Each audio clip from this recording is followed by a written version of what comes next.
Just before I get into my presentation, I'm sorry Nelson is gone, but I did talk with him before he left to tell him that I know the kind of sacrifice that young men like Nelson put in to participate in implementing the Alaska Native Claims Settlement Act, because I worked in those early years with Nelson at Chilista while Chilista was helping their villages try to get ready to make these selections. And these young men would go to the window in the springtime when the geese were flying and they knew it was time to go hunt seals or whatever, and they would go to the windows and pace. They would just pace back and forth like a wolf in a cage. And in fact, I went to the land director there at Chilista and I said, look at these guys. I said, this is so hard for them because they're in their hearts and in their DNA, they needed to be someplace else. But they were there working with village reps and trying to figure out this complex act. So they put in their time and deserve the respect that they're getting now. My name is, as Greg says, Margie Brown. Just a little bit about myself. I am Twitchell. My maiden name is Twitchell. I am the daughter of Ben and Bernie Twitchell. My father was born in Bethel, my mother in Napaimute. So my folks are from the lower Kuskokwim, although I have never lived in Bethel. I visit my mother there now, but I have never lived there. I was raised in a small village upriver from Bethel, quite a ways upriver, closer to McGrath, in the village of Takotna, where my folks were living at the time, shortly after they were married, taking care of my grandfather, who had moved there. So I have some early childhood village life experience. I am a product of the Alaska school system that existed and you heard about today, taught first by missionaries. The missionary teachers then became territorial teachers when it became a territory, and when they established a territorial school system, and ultimately a lot of those teachers became part of the state system. But in Takotna, we were very small. It was virtually a couple of families, including my aunt and uncle and their 10 children, and some sourdoughs left over from the mining days. And so when my aunt and uncle moved to Anchorage, which is what a lot of families did then, as they do now, they pretty much gutted the school population. And at that time, there wasn't a system in the state where you could do homeschooling so much, where you could get classroom materials and people could stay in the village. So the choices for my folks were to send us off to school, like we heard lots of kids were doing then, or move. And my folks chose to move. My mother wouldn't hear of sending us away. My father wanted to move to Anchorage, but my mother had never been out of Western Alaska. My father he was a Yupik man, but he had walked himself to Fairbanks, had gone through high school in 3 years instead of 4. As a pretty old high school kid, he was 20 when he graduated. So as you can see, going to high school when you're 15 or whatever didn't work back then. And then he went on to get his degree at the University of Washington. And so he was one of the first Yupik men, I think, in the state that actually got a college degree. Going off to school and moving, we left Alaska and the home behind and into Takotna, and ultimately settled in Oregon, where I was finished being raised, including going on to college and getting my undergraduate degree in biology. I came to Alaska then after graduation, back to Anchorage. I'd never lived in Anchorage before, but that's where I chose to live, and pursued my career as a biologist, which went absolutely nowhere. So I have never practiced a day of my life as a biologist because of the circumstance I found, which was a lot of discrimination and gender discrimination. And that's the kind of gender discrimination that I felt first.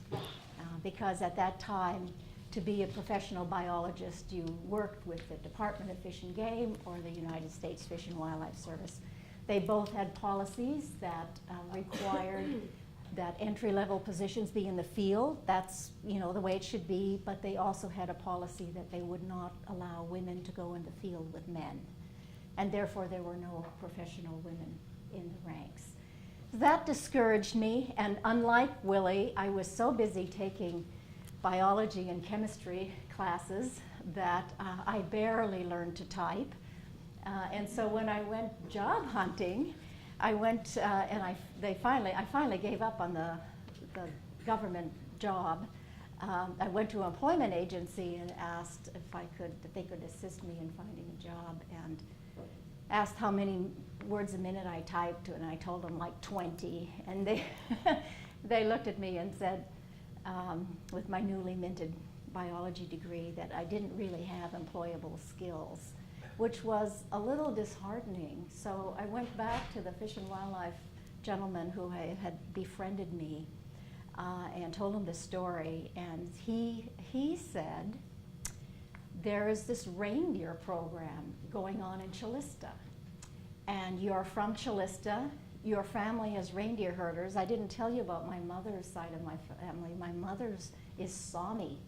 Her mother came into this country. You heard about Sheldon Jackson and importing the reindeer, and Willie had the picture of his dad as a reindeer herder. We talked about these imported reindeer herders from Norway. Well, that's my family. So he said, you've got reindeer herding in your family, so go out there and learn how to herd reindeer in the Chilista region. And I thought, perfect. Mostly it was a job. I needed a job. And so I went in. They said, yeah, you're hired.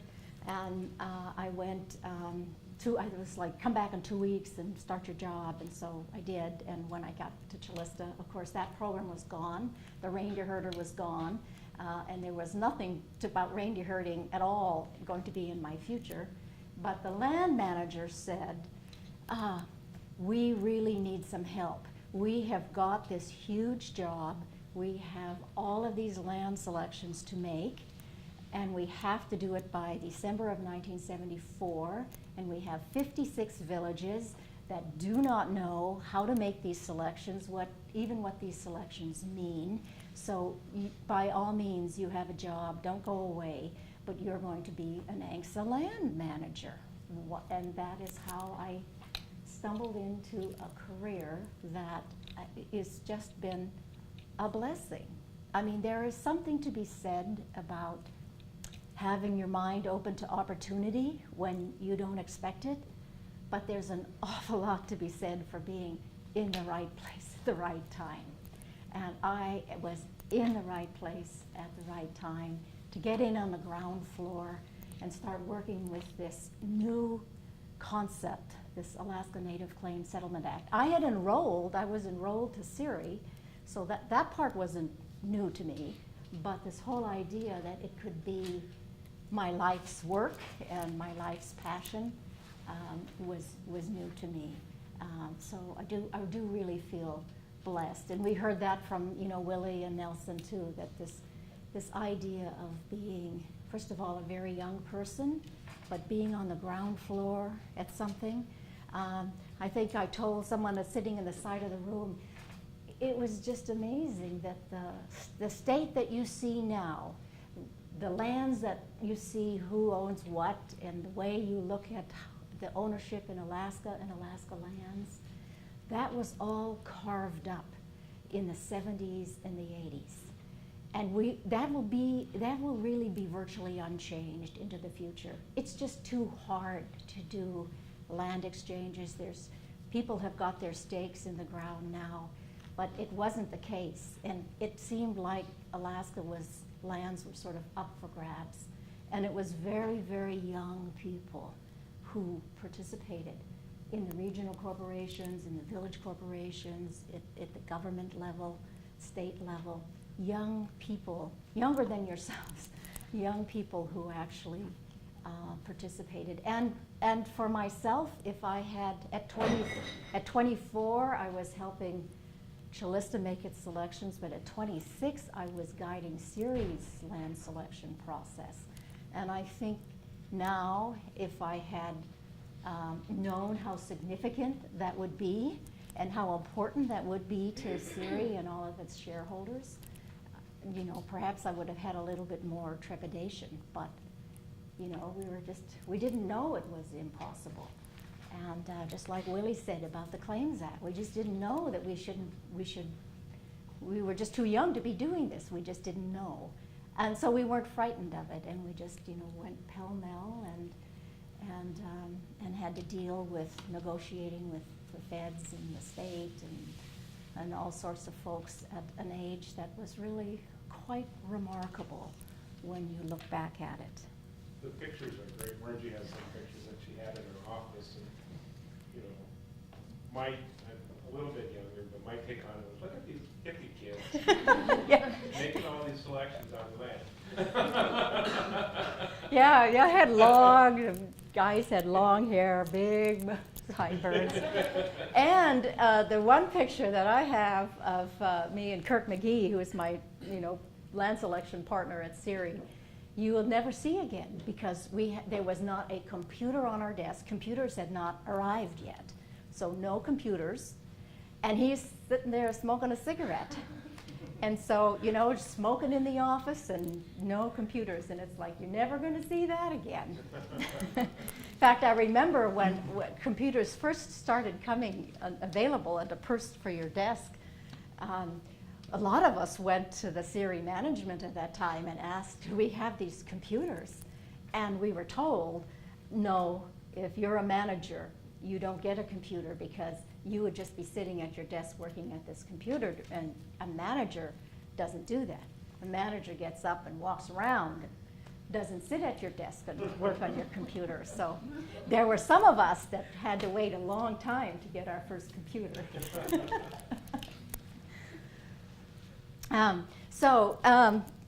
Anyway, I had a great time at Siri, 35 years, started as assistant land planner and worked up through, and as Greg said, took a little hiatus there for a while, and then ultimately came back as the president and CEO. So I found in Siri my native home. And I think that's the case for a lot of Siri shareholders whose folks come from someplace else and maybe don't have that direct tie to a village that, like a lot of people have. It was and still is my native home. So I'm very grateful for that. You heard a lot about ANCSA today, and some of what I'm going to say will probably be a repeat, but that's okay. It maybe means that it'll stick a little more. But it is a very, very complex document. It is true that it has been amended many, many times. It is true that it's probably not perfect now, but it is a piece of legislation that can be amended. That was pointed out today. That's different than a treaty, because you can make amendments to a piece of legislation. There were a lot of bills in process. You got a little sense of that with a lot of them coming in from different committees and from the state and different commissions and studies.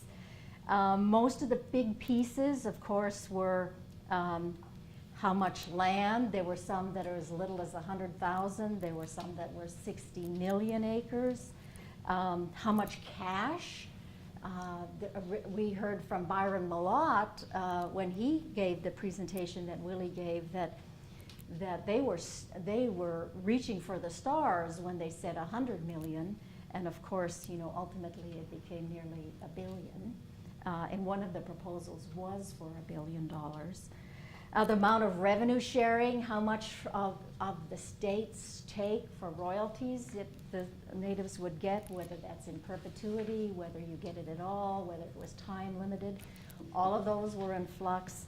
And the number of regional corporations were in flux. Some of the proposals had only one region authorized, and that was what would become the Arctic Slope region. And of course, we know we ended up with 12. So that in and of itself will bring, you'll see as I get further along and talk about lands, will really, it will be clear to you how this Arctic Slope situation and what Arctic Slope's position was at that time really has an effect on the structure of the Claims Act as we see it today.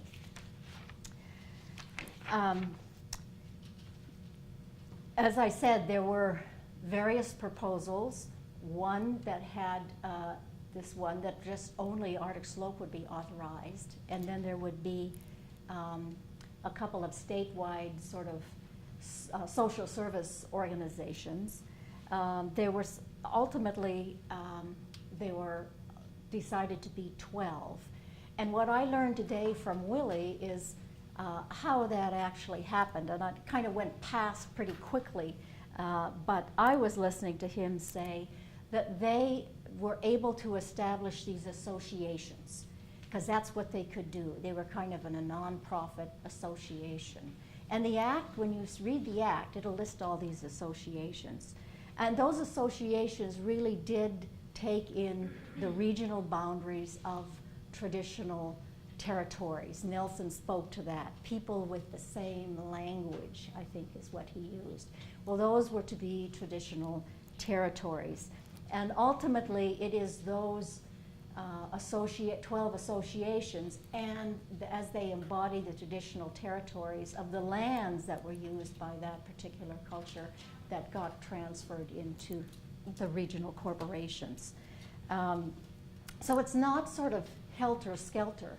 And in fact, in Cook Inlet region, you know, the boundary is the traditional territory of the Dena'ina, which are the sort of most recent indigenous inhabitants of Cook Inlet. There were several other occupations before the Dena'ina in very early times, archaeological times, but this is the traditional territory of the Dena'ina.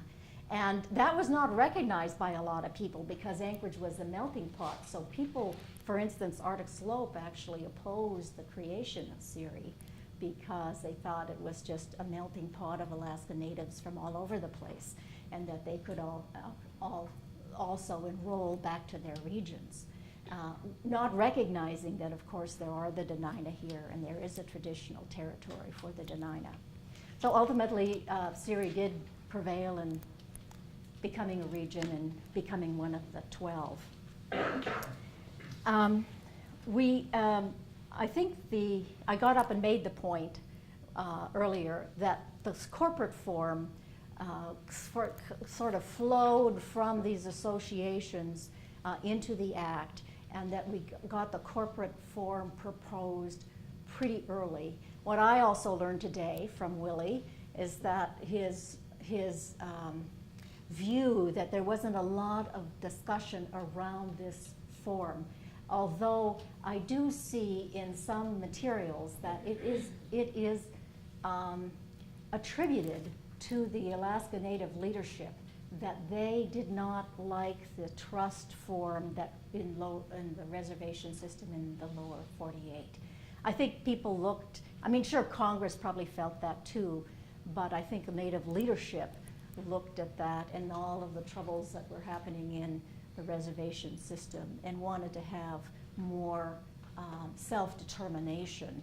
So that where there probably wasn't a lot of debate about the corporate form, it happened pretty early in the structures, in the proposed structures, and lasted until of course, the Act was passed.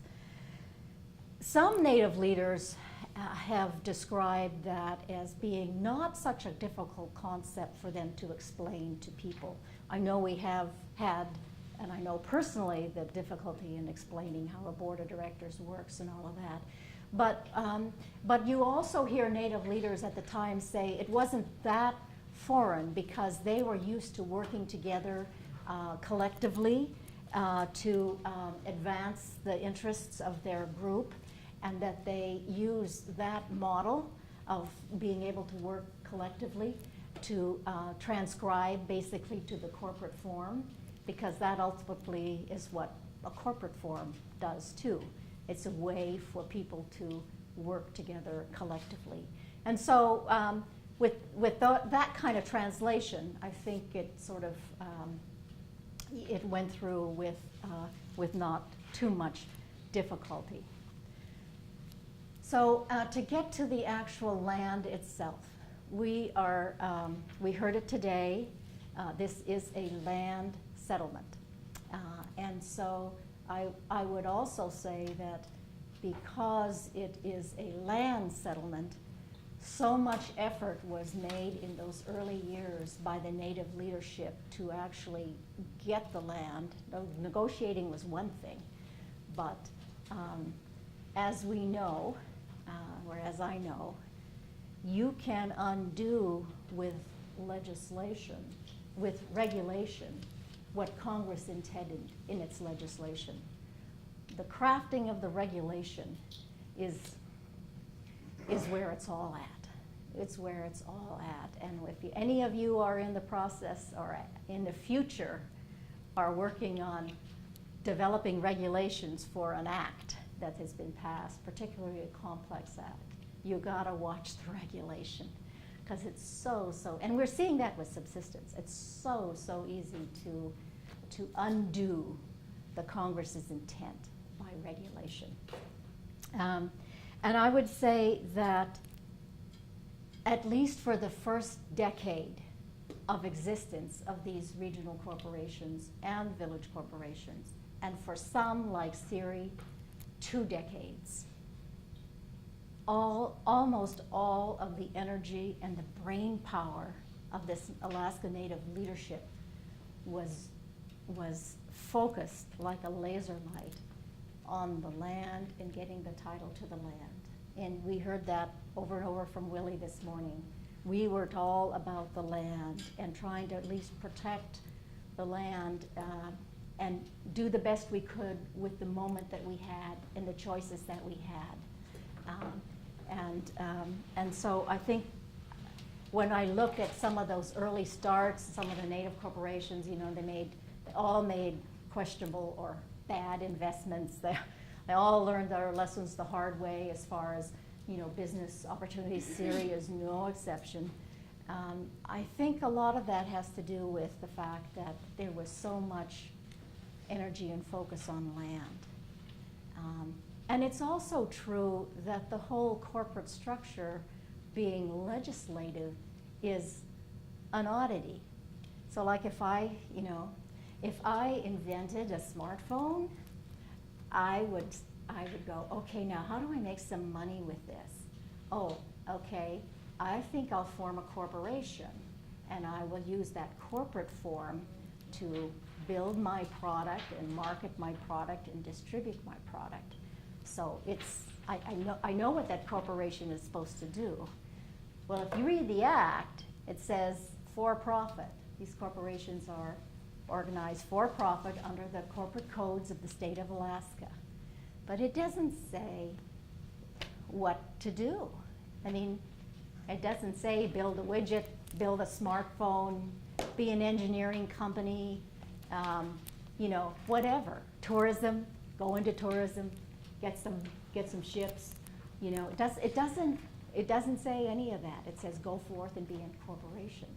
Well, that's a pretty hard thing to do. So what do you do if you're a young corporation? You cast around, and sometimes you make some good bets, and sometimes they're not so good.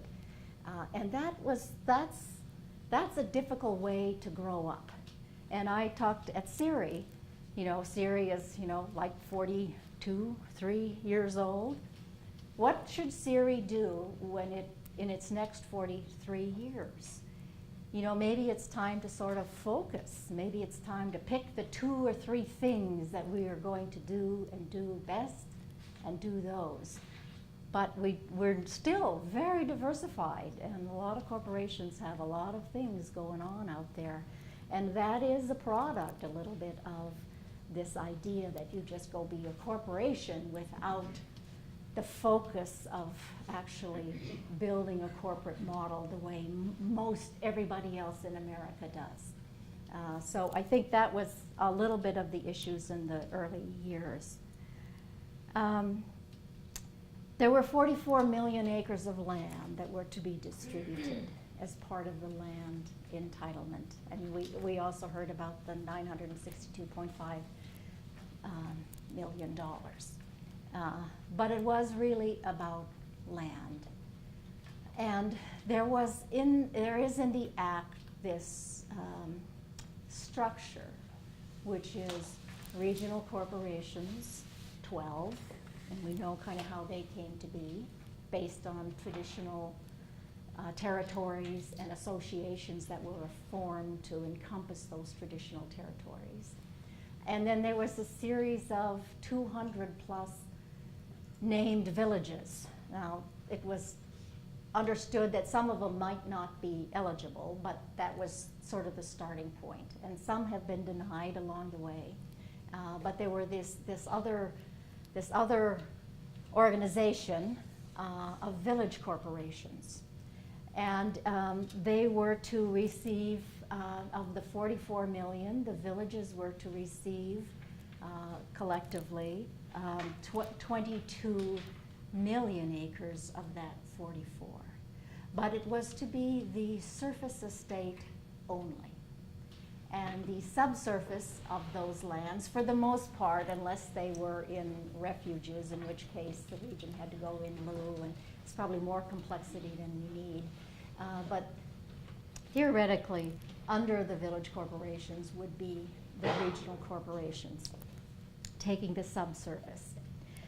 There was, in the early days, a lot of assistance given to the village corporations by the regional corporations in order to get those 22 million acres selected. So, and there was built into the Act in these early days this kind of oversight provision of regional corporations of the village corporations. And I think that was in recognition of the fact that people recognized in 1971 that there were the villages that were on that list. There were some that were probably pretty sophisticated, but for the most part, they were villages that didn't have the kind of structures that would immediately work with an act like ANCSA.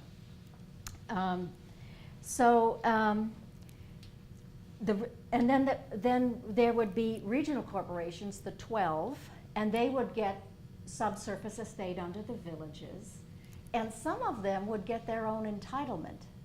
Some wouldn't. And I'm going to try to explain to you why some do and some don't. For instance, this is called 12C. Villages selections are under section 12A and 12B. The regional selections are under 12C. But not every region gets a 12C. That's kind of a peculiarity, but we'll get there. When you have dual ownership, when you have the surface being owned by the village and the subsurface by the region, what is it really that the surface owner owns? Well, if you're the land manager of Siri at the time, you would say you own the interface between air and land. I mean, villages didn't like to hear that, but I mean, that's true. I mean, it's such an odd concept, but that's kind of what it is, the interface between the air and the land. It did bring some issues. Not so much now, but as people were sort of like getting their feet on the ground, it brought some issues. For instance, sand and gravel.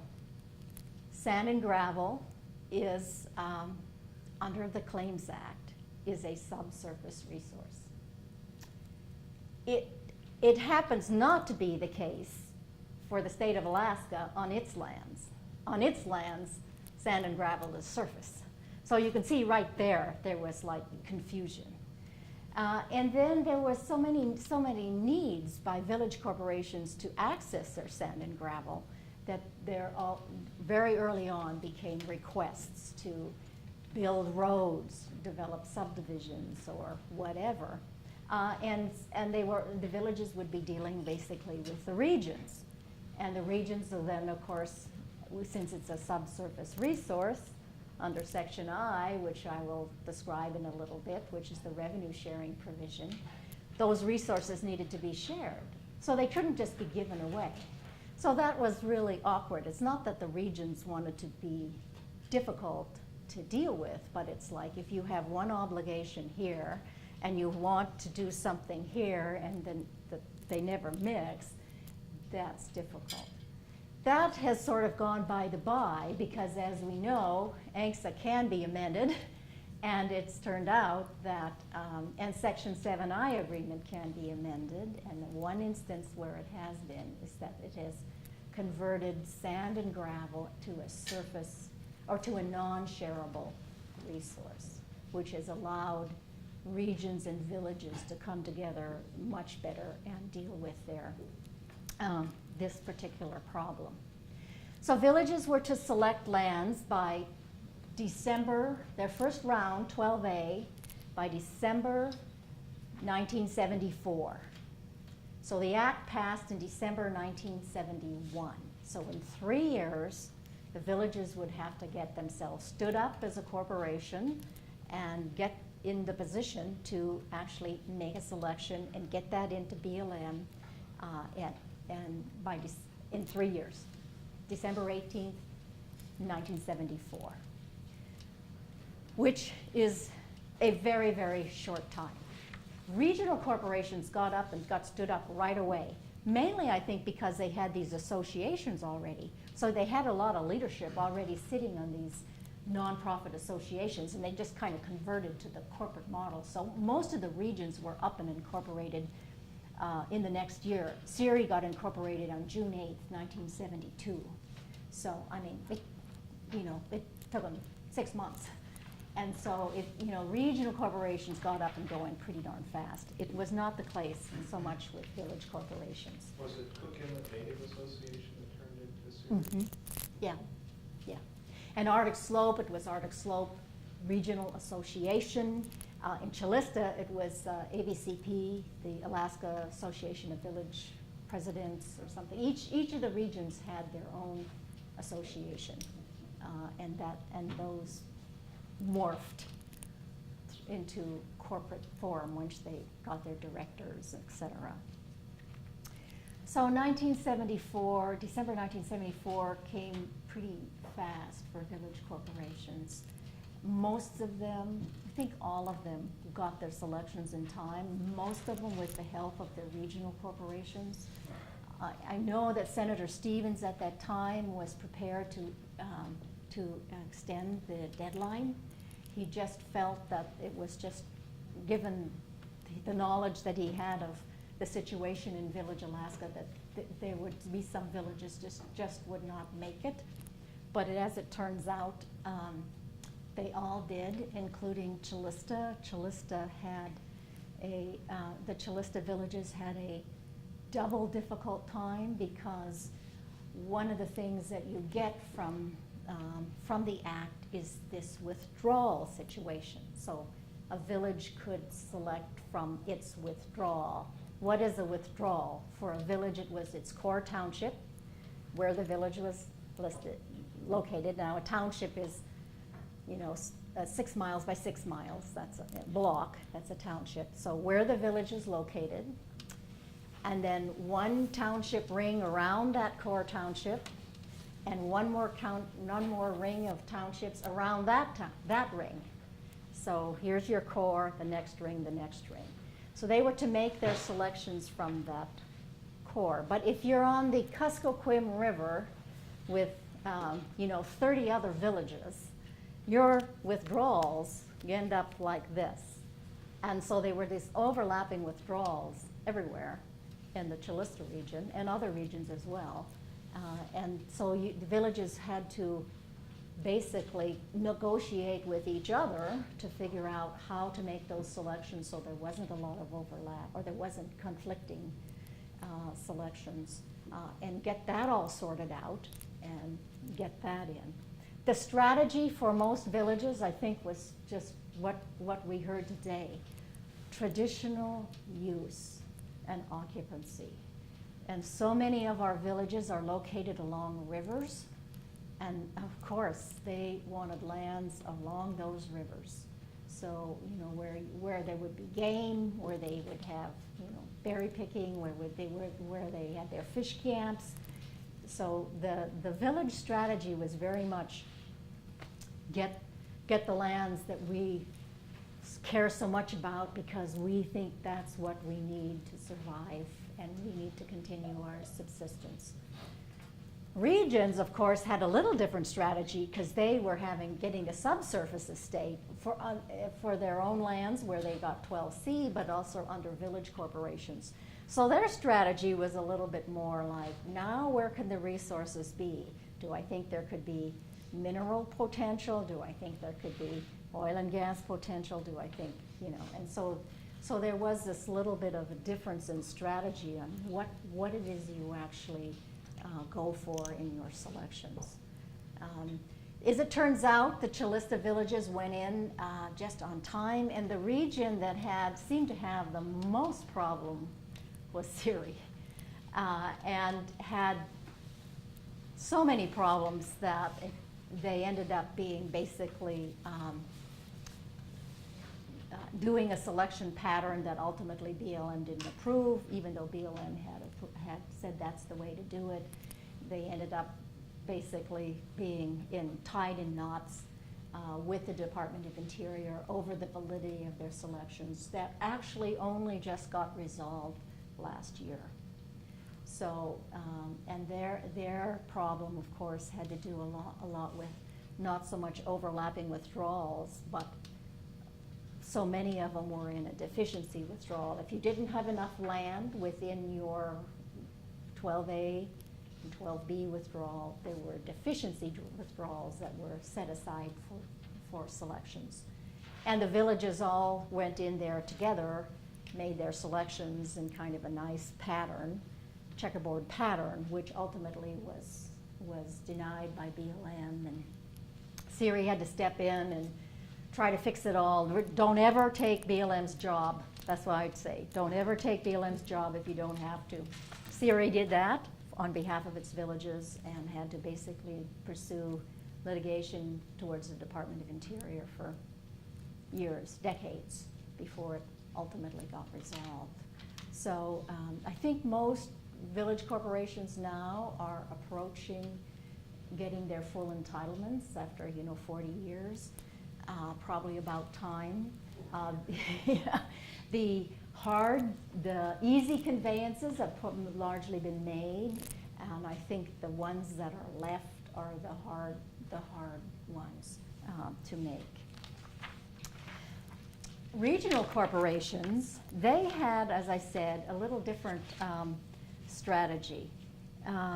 They were going after subsurface resources, so there were a couple of ways to do that.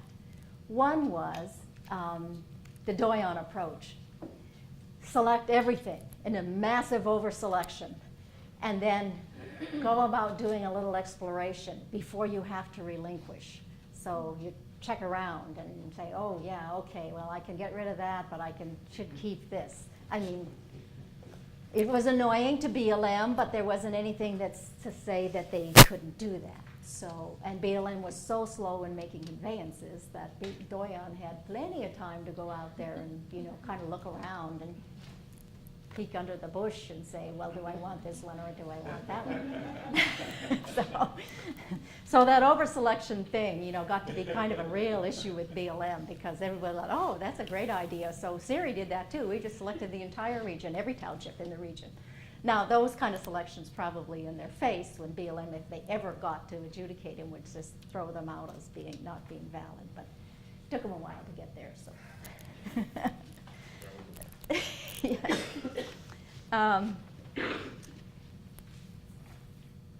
So why do some villages have 12C and some don't? Does that seem odd to you? Because in a village corporation, the entitlements were all based on enrollment. So the smallest village, 25, you had to have 25. So if you had 25 enrollees, you were the smallest village, you got 3 townships. And it was a graduated scale. The largest village, over 600, you ended up with 7 townships. And it was, you fell in within those groupings. So, but it's all based on per capita, how many people you have enrolled. And yet when you go to the regional corporation entitlement, all of a sudden that per capita thing doesn't work. So you have Doyon with 11 or 12 million acres of 12C, and you have Chilista with 0. So how does that work? Well, it's an interesting story if you are an ANCSA nut. There are there are bargains within a bargain. And of course, the Alaska Native Claims Settlement Act really is a large bargain with the federal government to settle the Aboriginal title to land. But within the structure of the act itself, there are bargains. And one of it has to do with this 12C entitlement, and as it turns out, how it's linked to Section 7I. As I think I said earlier, there was a holdout when the provisions of ANCSA were being developed, and that was Arctic Slope. And they objected to the structure of ANCSA as it was being developed. And the reason they objected to it, first of all, as you know, one of the provisions had them as being the only legitimate regional corporation, because they felt that they have all the impact of the oil development. Recall the discussion about the pipeline and the need to build that pipeline across Alaska. So, and the development with the oil was on the North Slope. People knew the oil was on the North Slope. So Arctic Slope felt that the impact on their people was going to be greater than any place else, and therefore this settlement should be all about them. Well, that didn't go very far, but they did prevail in saying that per capita doesn't work if in their case, because they have few people, but they have land that's impacted, large land that's impacted. And so they wanted a system that recognized the land that was impacted as much as the number of people within their region. So they proposed this complicated land lost formula that is embedded in the 12C. And that basically means that if you have large areas of land within your territory, but not so many people, you get a 12C. But if you have lots of people and not such big territory, then you don't. And so then you have situations where Chilista, with so many shareholders, it's the second largest region on a per capita basis, but not that big a region, has no 12C. But Doyon, which has this huge interior of the entire interior of Alaska, is its traditional territory with scattered villages. It gets 12 million. So that, but how would the village how would a region like Koniag, for instance, has no 12C, or Chilista has no 12C? So how would those regions accept that? Why would they accept that? Well, they would accept that if they also thought that where the development and the oil was going to be would be on lands like Arctic Slopes lands. But how would they reach those resources? They would only reach them if there was a sharing provision. If somehow the revenues that that region would receive would have to be shared with the other regions. That is why you have a situation where One, you have some regions acquiescing to not having its own entitlement, but only if there is a sharing provision that allows those subsurface resources, then thought to be on the North Slope, to be shared with all others. And that is the genesis of Section 7I. Was gold and coal and things like that being considered, other than the oil?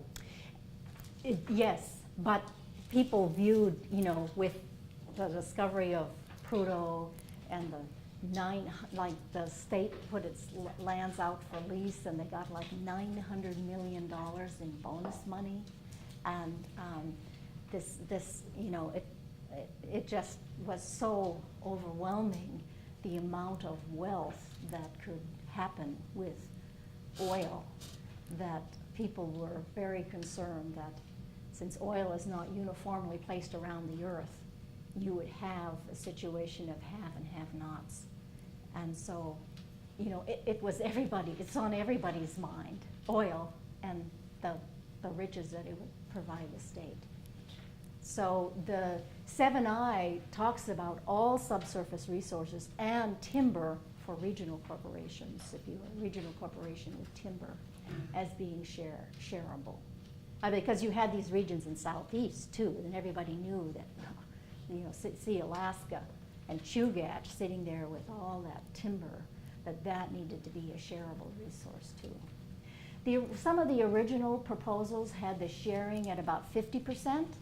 It turns out to be 70-30, with 70% of the resources going into a pot, and then it being distributed to all the regions, including the contributing region. So, as I said earlier, it's a bit of a taxation issue. It's like a huge production tax, and whether 70% was the right number, or whether it should be 50, or what should it be, I guess I'm not prepared to guess, although my gut is 70's too much. But we are all now benefiting from the largesse of Arctic Slope with its alpine field, and so and Nana with Red Dog, and Siri in the early days. Siri was the first payer under 7I, kept a lot of corporations afloat very early on because of its early 7I payments. So it has worked, and it is working, and it is sharing the wealth.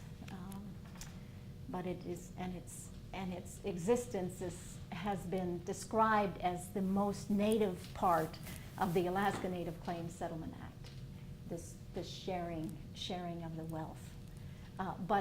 And it's true, but it also occurred because of this sort of unique circumstances of having to get Arctic Slope back in the fold, because we also heard from, I think it was from Willie, that to get a Claims Act at all, you had to have all the Native corporations in, or all the Native people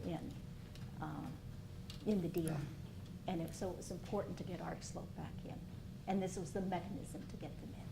But the period when the corporations were suing each other lasted for like 6 or 7 years, right? Just full out, hardcore litigation, billions of dollars spent on lawyers. Oh, yes. So 7I has been a bit of a challenge because of this. It's a very simple 7 lines or whatever in the act. And it says that you will share your net revenues in the 70-30 formula, but it doesn't really describe what is, what's all in a revenue, and what does net mean, and there was just so much uncertainty about that all of a sudden, as soon as people got title, even before they got title, Arctic Slope was getting bonuses on the lands, on its lands, long before it even got title. So oil companies were just throwing bonuses at Arctic Slope, and so there was all this They would be the Aleuts and Bristol Bay, versus, ASRC, and then Siri would be suing Chugach and over timber, and then there'd be others suing Sea Alaska over timber, and how, who is accounting for what. And it became quite contentious. I remember, and there was always discovery against so I was in the land department, and I would have to you'd have to basically turn over your entire files to, a battery of lawyers that were coming in representing some other region or another. And it was just completely chaos. And it was causing a lot of distrust and a lot of angst between corporations. And it was just lawyers' dream. Oh my gosh, the number of lawyers that were employed just fighting these battles was just staggering.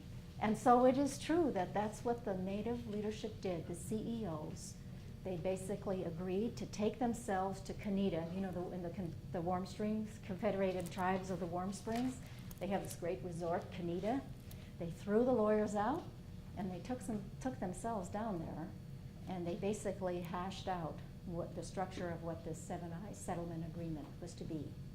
And basically the theory is revenue is described as a very, very large bucket. So, you get boot, which is, some other benefit other than cash.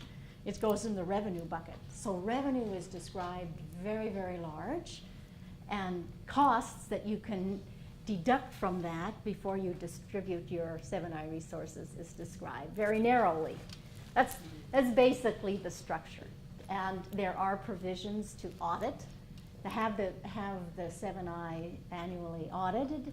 There are provisions where you can challenge somebody else's distribution. There are penalties if you lose and rewards if you win.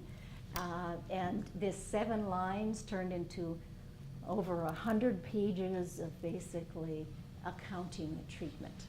Because that's what it needed. It needed accounting rules.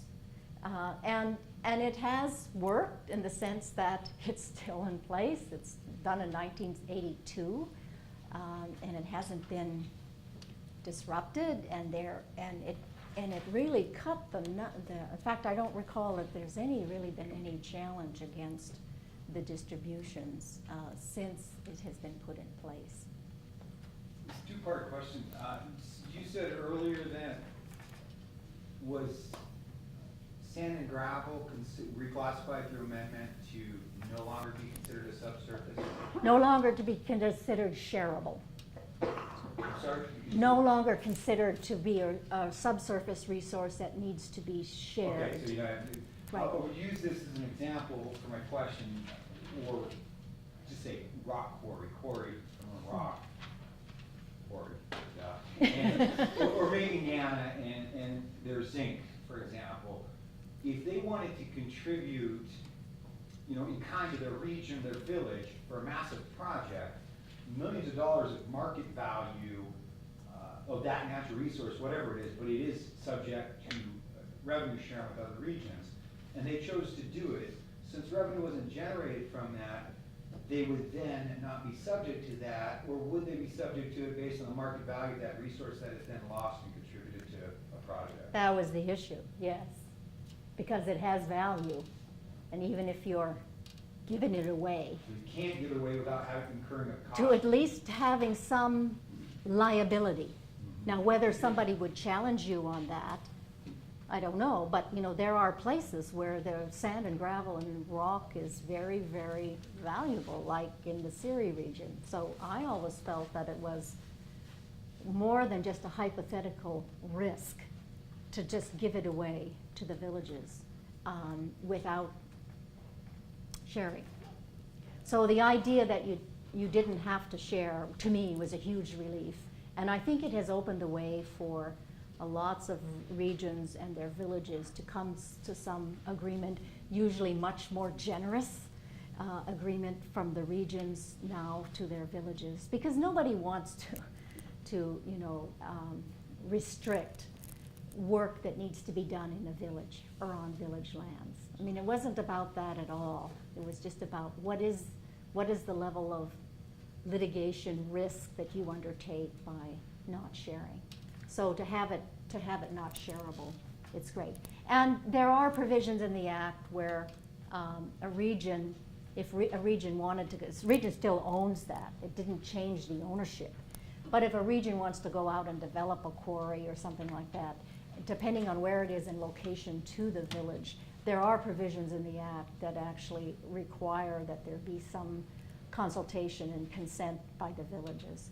And for us, like with the Klutna, which is likely where most of the gravel would come from, we have sort of an overarching agreement with them about which areas can be open for gravel and they get a royalty. I mean, that's usually, part of the deal. There's part of the revenues are shared with the village, and so it's put the concern about the other regions out of the picture, and now a region can just deal with its villages and decide how much of the revenues it wants to take and how much it wants to allow the villages to have. Much easier on everybody.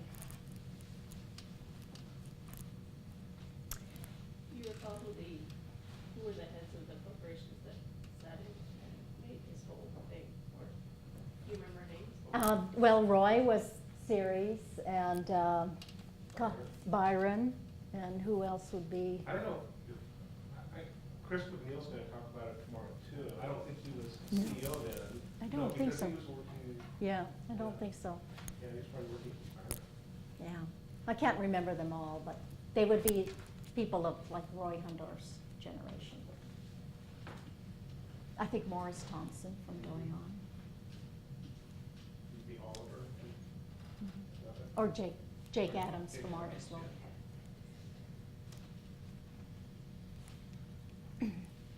All right, well, so implementation. We talked a little bit about village selections. Regions, by the way, had to make their selections the next year, December 1975. So they got one more year, right? Instead of the 3 years, they had the 4 years to make their selections. But still, that's moving quite along. So let's just presume that all the selections are in. They did all get in. Some were massive over selections, which probably weren't worth the paper they were written on, but nevertheless, they were in.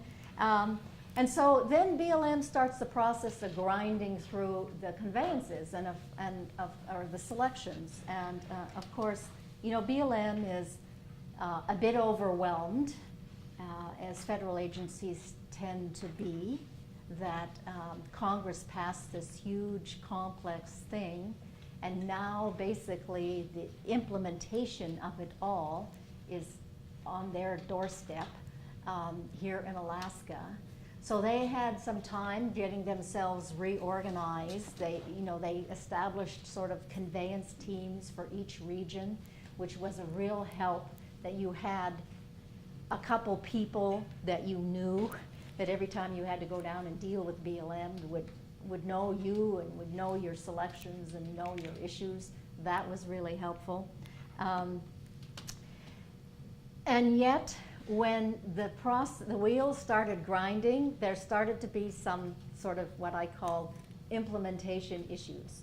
And I had started about talking about the regulations and how they could be so difficult.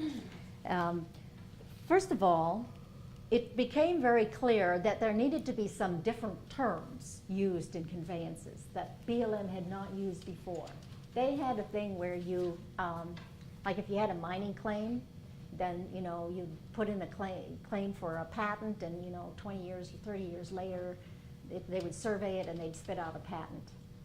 Well, that was just, you just can't do that with 44 million acres of land. So that whole thing, waiting 30 years to get your first conveyance, probably wasn't going to work. So there needed to be some mechanisms established to try to get this all out and do it in a way that was legally binding. So the first thing you get basically is, once you've made your selections and they start to move towards conveyance, you get this decision to interim convey. It's called a DIC. And it's not a medical procedure, although it felt like it sometimes. A decision to interim convey is a document that on its surface didn't look like much, but it was so important because it basically was an announcement to the world that BLM had made the decision to interim convey lands to a particular Native corporation. Village corporations got DICs, regional corporations got DICs. Now the act itself says all these conveyances are going to be subject to valid existing rights, whatever that means. So in certain places, like in Cook Inlet, there were a lot of competing selections. The state may have made some selections that had to be rejected. There may have been other claims for lands, water rights, all sorts of claims.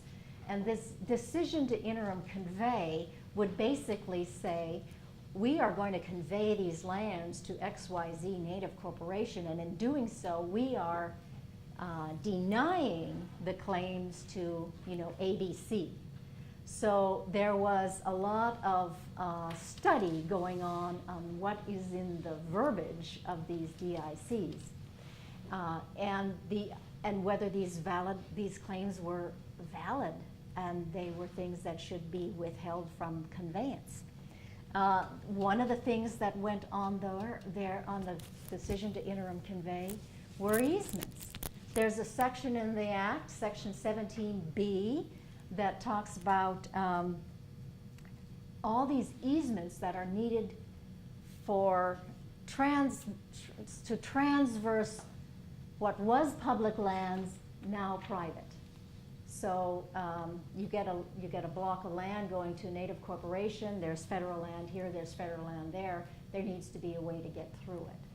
Well, that became a big issue because the interpretation that BLM was using was just everything. Long linear easements along all the riverbanks, both sides of the riverbanks. Portages became campgrounds. It was just completely overreach on the part of BLM. And Native people felt that these would be impossible to manage and an intrusion to their rights and enjoyments to use this land. And it became such an issue that basically there's a long litigation against BLM, and it's one of the first times where Native corporations, regional corporations got together in a group and pursued the litigation against BLM jointly.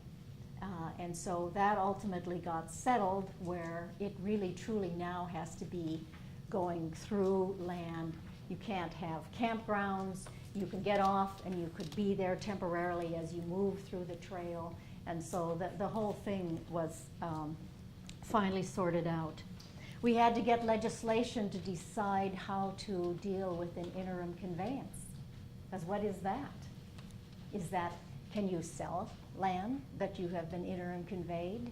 Can you get a mortgage on it? Can you lease it? What can you do with it?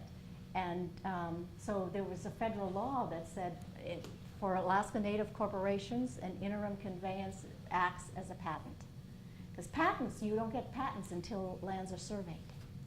And how are you going to survey 44 million acres of land? We figured it would take BLM 200-300 years, maybe.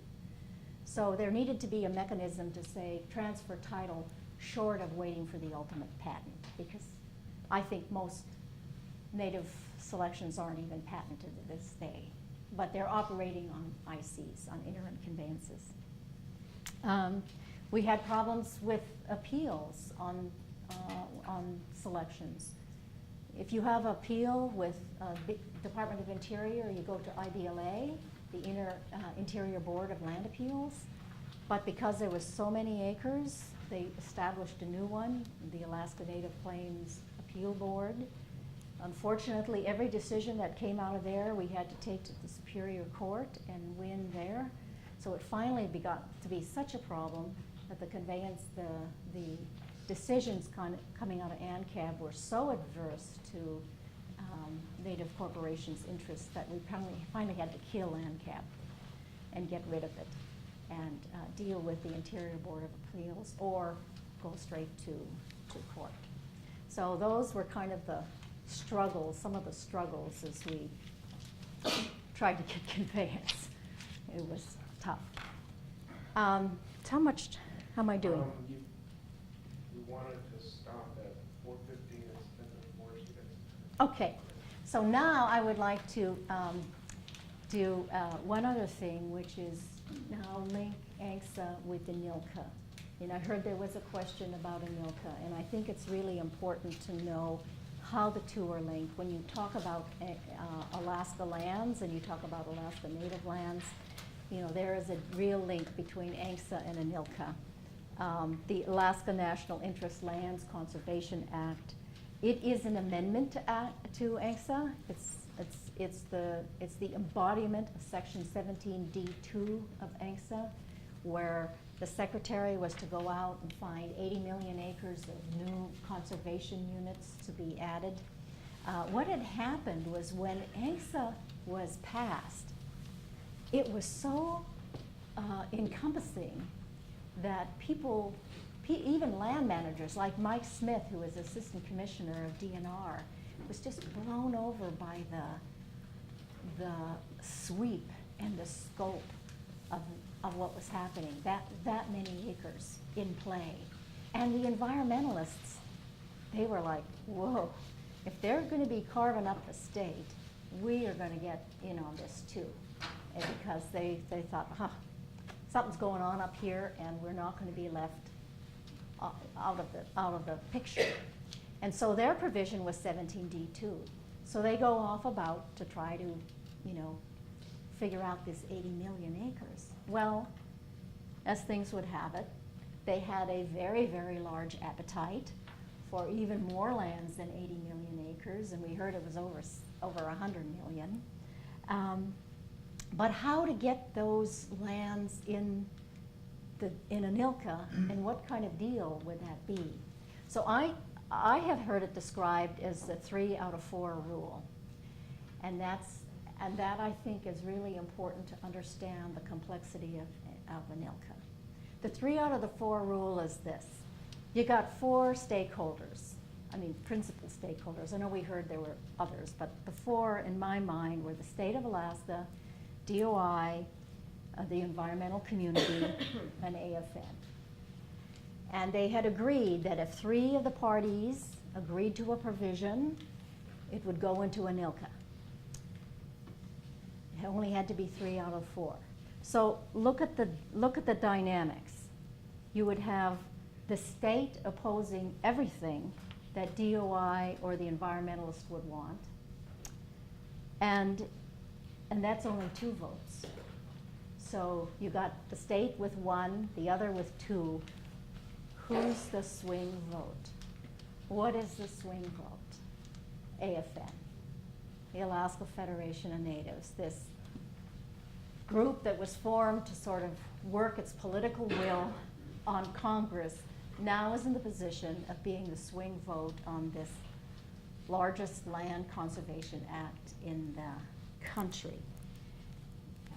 And they ultimately voted with the conservationists and DOI, but there was a bargain, and that's the things that you've heard about today. The bargain, 1, to get subsistence back in. Let me back up a minute and say, if you have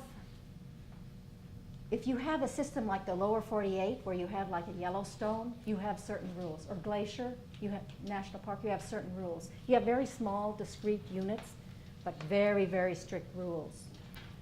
No hunting, fishing. You can't even pick up nuts in Walnut Canyon.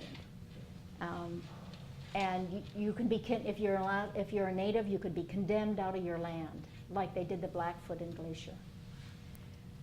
So if you're faced with that, or large units that basically are conservation units that go from the tip of the bear's nose all across, with the exception of the pipeline corridor, clear to the Canadian border in one kind of conservation unit or another. Look at the status map and look at that band of conservation units across the entire scope of Alaska, the width of Alaska. You're going to have new rules. And that's what Native corporations said. If you want these big, huge, humongous withdrawals, you're not going to have the old rules like Yellowstone and Glacier, where you can condemn us out, where we can't get access, where we can't hunt and fish.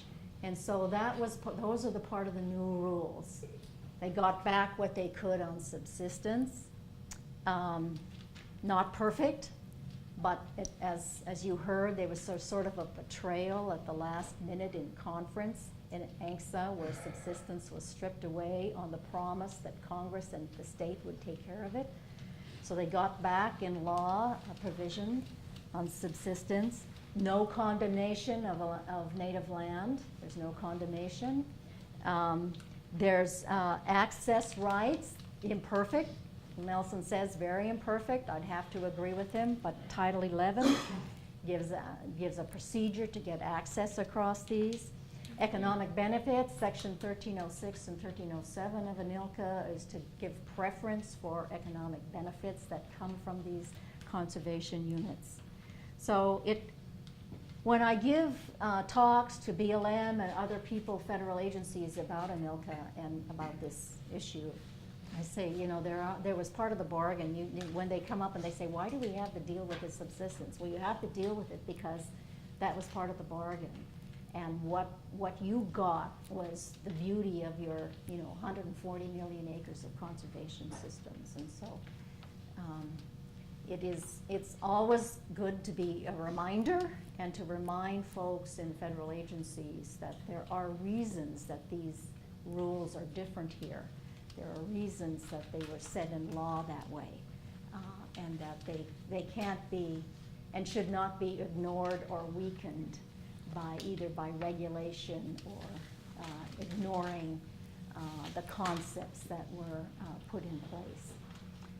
So that's to me is how ANELP really intertwines with ANCSA, and it establishes the pattern of lands that you see today. And you will see, your children will see and their children will see. There's not going to be much change from the land ownership that you see now. And it was carved up in those years following the Claims Act and in through ANELP that those patterns were all set. It was a fantastic time to be there working with lands and being in the process, and you just kind of had to be there. You just kind of had to be there to really know how exciting it was. Difficult and challenging, but exciting. I think these days it really remains so important to understand this history and to be able to at least articulate the difference that ownership of land has and what federal Indian policy and the creation of corporations here in Alaska under ANCSA, the difference that ANCSA brought to federal Indian policy, especially when you get a chance to talk to the delegations and representatives of agencies, because you should assume that they do not have any understanding of it, because I think that is universally true from what I see. I had a chance to meet with the White House policy advisors a couple, 3 weeks ago on an AFN trip. And, my sense is that these people have really good intentions. They really want to help the tribes and Native people, and they want to bring these new ideas that are helpful ideas to Alaska. But they have not considered at all how they will work here because of our unique relationship created by ANCSA. And they don't have any idea what it is. They just don't understand it. So that means it's up to you guys to be able to explain that there is a difference, and you just can't implement something that was designed for a tribe up here without some tweaking on it to make it work the way you want it to work. Otherwise, it won't work. And so, you know, understanding this kind of history really remains very important because, you know, as time goes by, people's memories are short. And understanding what the bargain was, what was given up to get this on both sides, if you can't tell that to somebody, then they don't think it has value. You know, and then it's easy to ignore. Yes. Thank you. I have a question. Siri, you said over-selected. So would that mean that part of the 80 million on the conservation district, there wouldn't be a conservation district close by here? Or I'm not. Right, well, 17D2 actually got set, there were lands that were set aside under 17D2. So they had their sort of own withdrawal for those lands. And for the most part, series land selections didn't compete. Or in fact, they didn't compete because Siri basically changed its rules. There was basically 17D2 lands were public lands that were not within any other village or regional withdrawals. Siri had a very, very difficult time getting its entitlement, getting the withdrawals right. Because one of the things the Act says is that the lands should be like and similar character to those that were used by the Alaska Native people. This like and similar character was very, very important to all village and regional corporations. But for Siri, it was particularly problematic because we were in the middle of an area where there were already so many withdrawals. Military institutions, there was the Kenai National Moose Range, which is now the Wildlife Refuge. There had been homesteading. There had been early patents to the state of Alaska, and none of those lands could be selected. So that meant that Siri's 12C entitlement, we're sort of right in the middle as far as number of acres of 12C, but our 12C entitlement just could not be fulfilled unless we went to the top of, you know, Mount Iliamna across the inlet or at the top of the Talkeetna Mountains. Literally, that was the withdrawals for Siri. So the Siri board very early on decided that they couldn't live with that these were not like and similar to the lands that were used by Native people in the region, and we just couldn't make a living if that's what we were given. And so they sued the Secretary of Interior, lost in the lower court. He said, oh, there's mining up there, there's no problem. But they persisted in pursuing this claim that this was not the intent of ANCSA. The lands don't work. And so ultimately Siri got a whole new, negotiated its way to a whole new selection regime in the area.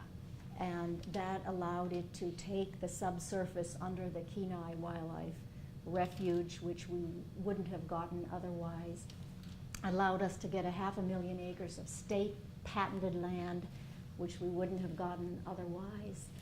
It, for the part of the compromise, Siri agreed to take half of its 12C entitlement in other regions outside of Siri after the other regional corporations and village corporations had selected. So you know those probably were not the best lands. And then, as it turns out, none of those regions wanted us in there anyway because they were competing. So we go and we asked OIN, well, can we make some selections? And they said, are you kidding?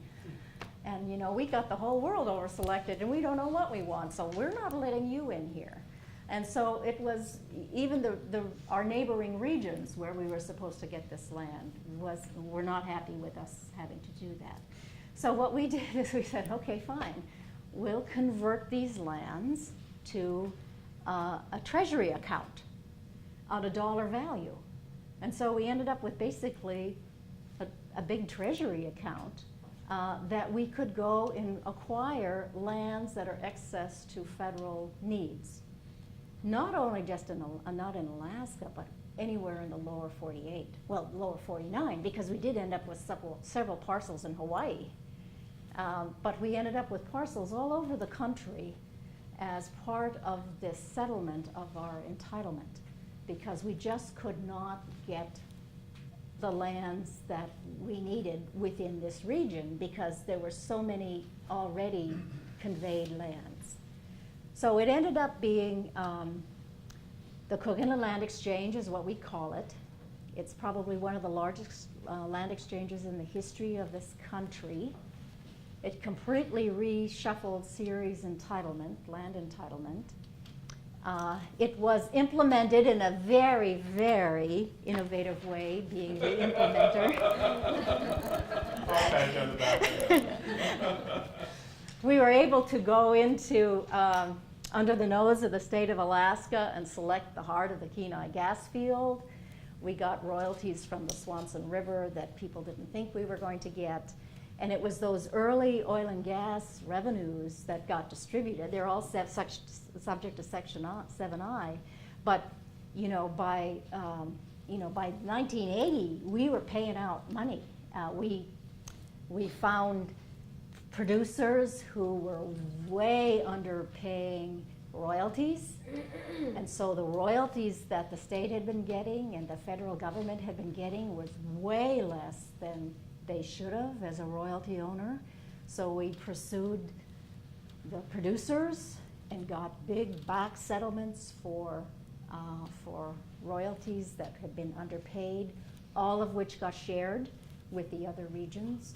And so those payments really early on kept a lot of doors open. I would get calls from heads of village corporations that say, thanks for the distribution. That's what we're going to use to keep our doors open. So it was that real early on. Now Arctic Slope is paying out more money now, and Red Dog is paying a lot of money over time. But Ceres' early entry and payments under 7I were so beneficial to just the structure of ANCSA, because I think there would have been a lot of shuttered doors and failed corporations without those early payments early on. So That was before NOLs? Those payments? Yes. And it was, it was good for, they didn't like it. In fact, the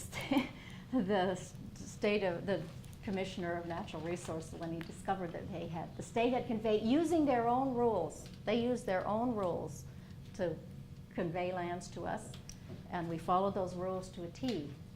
And they conveyed the lands, and then discovered what they had done, and so I got called down to Juneau and met with the Commissioner of Natural Resources when he said, well, can I have the lands back? And I'm like, I don't think so. I can't do that. I can't do that. I said, we followed your rules to a T. They're the ones you set up, you noticed in the papers, 6 months in the papers, and it's just a ridiculous amount of notice that they had to do to the public that they were going to convey to Ceres. Said, those are your rules. And his AG had already told him, the only way you get these back is if they give them back, that the conveyance was completely legal. So I said, didn't even know what they gave them the way they gave me the farm. Yeah, and it's the terms and conditions was a way to settle Ceres entitlement, so it got full entitlement. But it really was in the implementation that the true benefits of the exchange came forward. Because taking half of our entitlement in, after other villages and other regions, assuming that other regions would even allow us in, we would not be in the position that we are now with the land and the resources that we got. And as it turns out, the Treasury account got established just as the savings and loan debacle was happening, and the government set up this thing called a resolution trust. So it took all these good developments but failed developments in and started auctioning them off. And so Siri was able to go to these auctions and buy, you know, apartment buildings in Scottsdale and lands in Texas and commercial developments in Texas and properties in Hawaii that we're developing right now. And so it really became sort of the, you know, right time, right place, right time. Luck has a lot to do with success. That's a little skill there. Yeah. You had mentioned 12A and 12B. What was the difference between the two? And then also, was 7J hammered out at the same time as 7I? Yes, it was. As to the last one, 7I is the sharing part that the regions have to share, 70% into the pot, and then it comes out, including your pro rata share. That's based on the pro rata share, except for See Alaska. You know, See Alaska gets cut out a lot of that because they got this early settlement going through the claims. You remember we heard Willie talk about going through the Court of Claims. He did that research. Well, you know, after 25 or 30 years, Clink and Haida's got, you know, 7 million or 9 million or something like that. So some of these provisions, they get sort of cut out of. So then when a region gets distributions or is to make distributions, then it has a 7I obligation, 7J obligation, which is then to take 50% of that and convey and give that, pay that out in two ways. One, directly to shareholders who are at large, or if the shareholder holds stock in a village corporation, that shareholder's share of the distribution is paid to the village corporation, not to the shareholder directly. So that's a way for distributions to come, you know, to come out of the corporation, this regional corporation, and go in either to at large directly or into the village corporation. Now, the village corporations do not have an obligation that's set in a law to pass that through. I suspect many do, but it's not a requirement. So, you know, if you're a shareholder, say, of Tyonek, your quote-unquote share of distribution goes to Tyonek Native Corporation, and they do it what their board decides they're going to do with it. How many at-large shareholders is that separate from the 13th, or when you say other at-large, who could get direct payments? Yes, that's different from the 13th, yes. How many of those are there? Well, it depends by region. If you're in Nana, there are very few, because most of the shareholders are living in a village. But if you're in Anchorage, and most of your shareholders live in Anchorage, and they've come from someplace else, they don't have a Siri village affiliation, so they're at large. So Siri is really different than the other regions, where we have basically 4/5 of our shareholders are at large. And I'm at large. yeah, and the rest are village shareholders, whereas in Nana, I would bet 95% are village shareholders, and if they have 5% that are at large, I'd be surprised. So it really depends on the region, and just because Siri has been for years sort of the in-migration place where many people landed. We have a high proportion of our shareholders at large. And that had to do with enrollment, because there was not any guidance. Maybe we heard a little bit about it at enrollment time. There was no guidance from BIA. You had three criteria that you could choose to where you wanted to be enrolled: where you were born, or where you had lived or where your ancestors are from, or where you have lived a significant portion of your life, or where you're living on December 18th, 1971. But, that was not, when I enrolled, nobody explained any of that to me, where you're living, Anchorage, Alaska. So I get my thing from, welcome to Siri. So, there was a lot of that went on, where people didn't realize they could say, oh, yeah, because I was, spent enough time in Takotna that Doyon was actually looking for us, looking for people that had lived in Takotna that could enroll to Takotna. And my folks, are from the lower Kuskokwim, from Bethel and the Pine Ute, and so I could enroll to Chilista. But I was living in Anchorage, so there you go. Your sister is enrolled in a different. Yeah, all my brothers and sisters, because I was the only one in Anchorage, and they were in Oregon. So they enrolled to where their ancestors are from Chilista. So I'm the only Siri shareholder in my family. The rest are Chilista. Susan, you had a question? Yeah, actually, I know that the Siri Foundation receives a donation from Siri for, I believe, through 7J, or 7I, but the distribution comes from 7J. How does that work in terms of, I don't know if it's taxation, or how, I know Siri gets. That's good to know. That's true, because So I'm just curious how that works. How it works. It is part of the 7I agreement. It was determined in the 7I agreement that a region could take away from its distribution a certain amount to pay to its education foundation, and that's indexed. It has a yearly index, and so it's now probably about $300,000, right? Close. Yeah. What is it? 338. Okay, 338. I'm a little behind. Darn that We look index. forward to that every year. Yeah. So any region that has a distribution obligation and an education foundation can, in that year, take the amount that was what the index now says, and it can send that to its foundation and deduct that from what it would otherwise distribute. So the trick there is that you have to have a distribution. You have to be paying something. So there are a lot of regions who are not yet. In fact, I think now it's only Siri, Arctic Slope, and Red Dog that are distributing anything. But to the extent that they have education foundations, they can take that same amount, 338, and send to their own. So that was something that was set up within the structure of the 7I settlement agreement itself. And Siri has done it every year since. Mhm.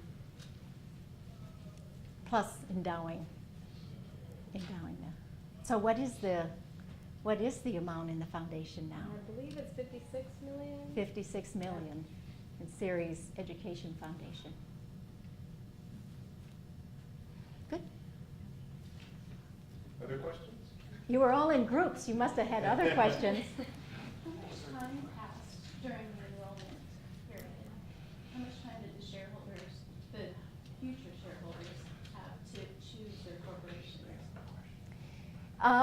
I can't remember exactly, but I don't think that was much time either. It's something like 6 months or a year or something like that. I know Siri incorporated in 1972, and so June of 1972, and so by then they probably had a pretty good sense of what their enrollment. But what happened if somebody didn't hear about it? I mean, that.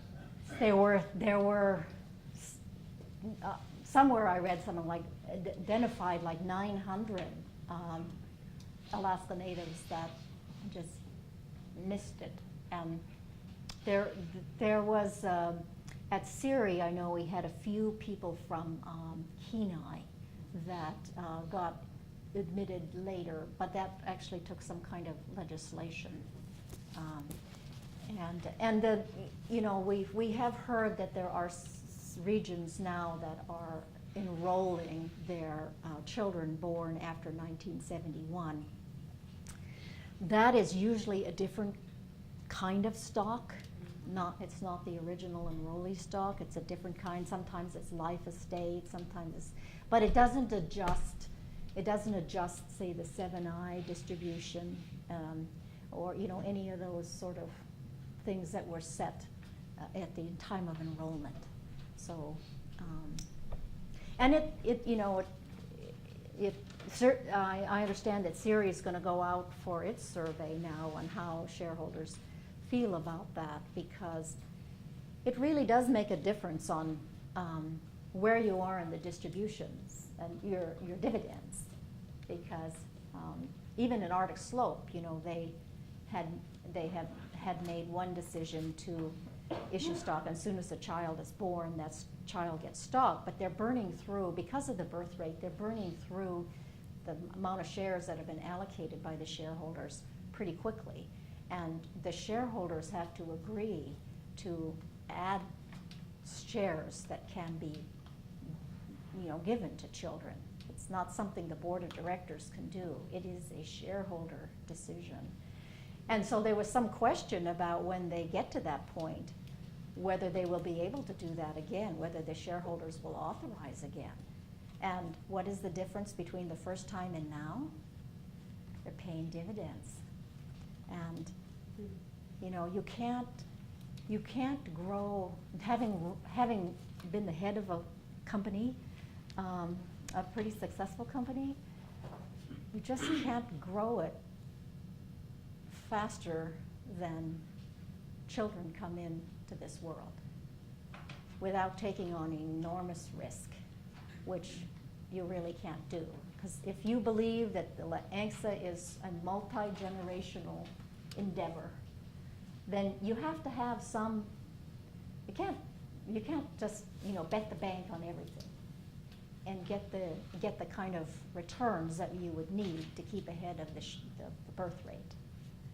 And so it is a decision that the shareholders have to make about where is the economic benefit, and lessening the economic benefit. Do I gain more for just having the cultural and the family ties, and, you know, the ability to have young people participate in the corporation and feel like they're part of the whole social experiment?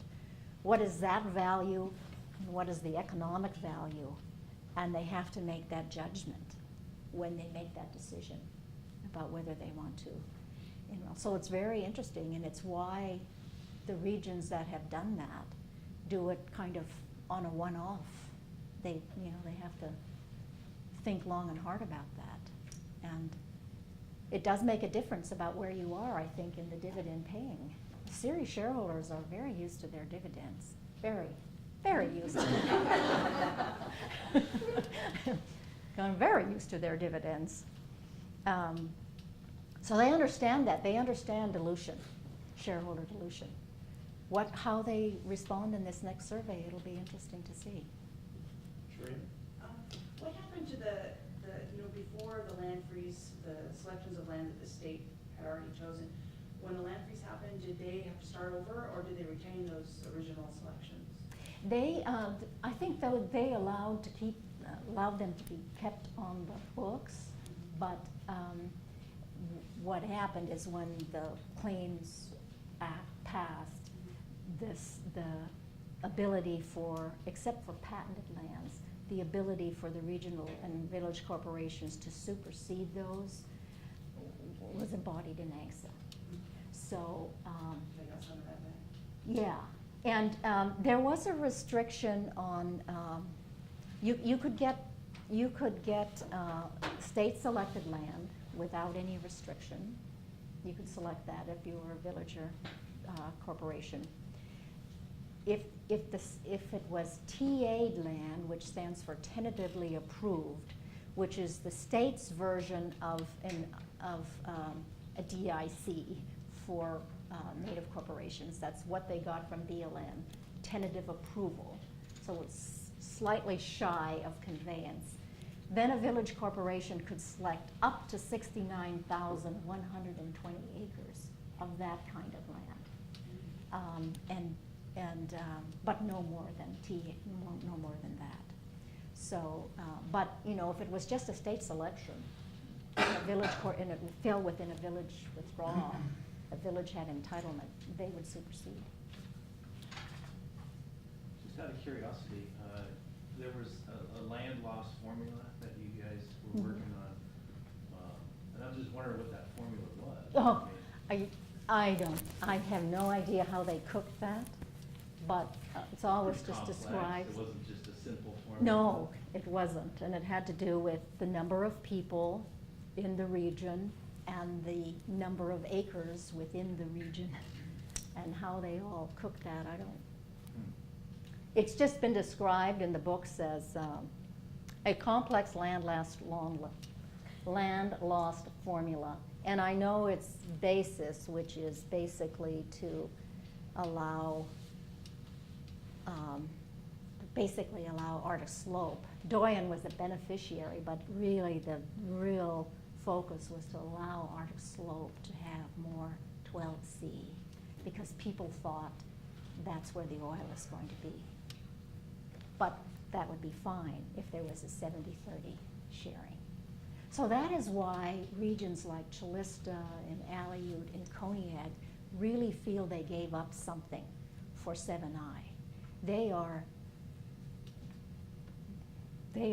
very strong defenders of 7I, very strong, because they feel they gave up what would be otherwise their 12C entitlement in order that there be a 7I provision. And these other regions that might have more resources could have more resources on their lands to be shared.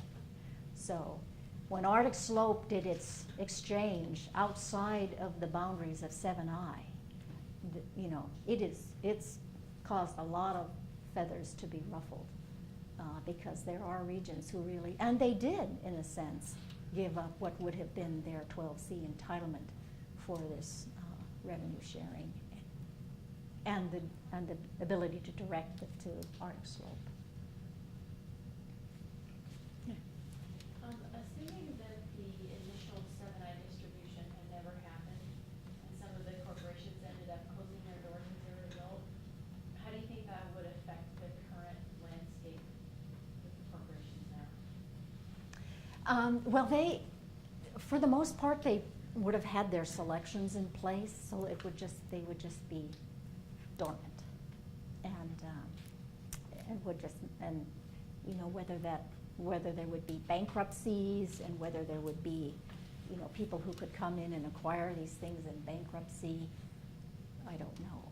I mean, I think in that situation you could have a very different situation with whoever basically owns the land, because remember, these corporations own the land. Do you think it could have lessened the power of the other corporations without all 13? I think they were sort of independent enough that it wouldn't lessen the power. I think it would be, it would demonstrate some problems around the structure of ANCSA that would be very visible to the outside world if you had a lot of bankruptcies. I mean, we've had some really close calls. Chilista, for one, you know, Siri actually loaned it money at one point to keep it out of bankruptcy. Chugach has gone in and out of bankruptcy. So there have been some, but not as many as people predicted. And I think that if you had more of that, I think it would have sort of caused people to say, you know, what is this form and does this work? And I, you know, I think myself, I look at myself when I was, you know, 23 and working at Chilista, and now at the other end of my career, I think that my own view of ANCSA has really matured. I thought as a young person that this act was just going to, the be-all, end-all, that this was going to be so empowering for Alaska Native people, that this was, you know, this was going to provide what was needed, the ability to sort of be in the economic mainstream not be disenfranchised, and because it's really hard to preserve your culture if you're in a position of weakness economically. And this is the kind of system that allows you to have economic power. So I thought, well, this is going to be good. But as I've grown older, I recognize that it wasn't a perfect fit. Regions have done pretty well. Many villages have done fabulously well. But some, it just has not worked. And I think that's why we get this, this whole thing about the tribes and the tribes being left behind. Because in those places, it just doesn't seem like it has fit as well. And there is a mechanism to convey lands to tribes. Just hasn't been used very much because it's hard. Because in the state statutes, there are statutes that say a corporation can convey all or substantially all of its assets. It can do that. And that's what people are afraid of, what Willie's afraid of in the future, that those kind of conveyances will happen. Well, it can be done to the tribe, but it has to be done right. You have to have proper notice, and it's the thing that the shareholders have to say yes, and it has to be a supermajority, and the whole system is set out in state statute. But it hasn't been done very much because I think it's maybe something that you had said, which is, or from here somewhere, that there's this tension about who's in control. And do the tribal interests want control or the village corporation want control? And so it's an internal thing within that community. But there isn't a prohibition in state law. You just have to do it right. You have to, notice the shareholders, has to be so many, the proper notice, which is, so many months in advance or so many days in advance. You've got to have a supermajority say yes. And so if you can get your community to agree to that, there's nothing that keeps that from happening. Now, that doesn't immediately make it trust land. It just means that the tribe would own it as opposed to village corporation. Doesn't necessarily make it trust land. And I personally I don't get the land into trust issue because I feel ANCSA is one of the most concrete demonstrations of self-sufficiency that we have seen in a long time. And it just seems to put the lands back in the hands of the federal government. I couldn't agree more. There's always this battle. It ebbs and flows between the state and Alaska Natives, and the Alaska Natives then turn to the feds to bail them out using supremacy doctrine and land and trust. And the reality is the feds are not your friend. And the feds will alienate you far worse than the state will, and they will do it bureaucratically, regulatorily, and legislatively from afar. And they'll lock up your resources. The best game managers in the history of the state have been doing it for 10,000 years, the Alaska Natives. As conservationists, environmentalists, the state's ever seen are the Alaska Natives. And the state's more likely to be in concert with the Alaska Natives where you can persuade them in general than vice versa. But what you were saying, Margie, was, and Liz had hit on it, was some sort of model where the tribes and the ANCs can work in unison, because at the end of the day, the genius, sinister as it is, in having the ANCs own the land is, there's a saying that says if you don't own the property, you are the property. Because if you don't own land, you're on somebody's property, whether you're renting, leasing, wherever you are, and that's disempowering. And that's the irony when you look at the tribes. So you're sovereign over what? What are you sovereign over? And figuring out that model. So and I think that whole issue of should I own this land is completely separate in my mind than this next step, which is to take it into trust. Ask the Navajos. I mean, they're trying to do something on their land, and their BIA trustee, with the whole council saying, yes, we want to do this, the BIA trustee says, oh, no, you're not. Dangerous. Yeah, so. It's just being a slave to a different master. So as I said, I've sort of matured, and I recognize that, and I have often used this term of tool. It is a tool in a whole tool belt of tools that Alaska Native people have. And I have talked to First Nations in Canada, and I spent quite a bit of time being on the lecture circuit there. And oh my gosh, I come back and I think, thank heavens that we had an AFN, that there was a settlement. We all come from different places, different cultures, different people, but thank heavens there was one settlement.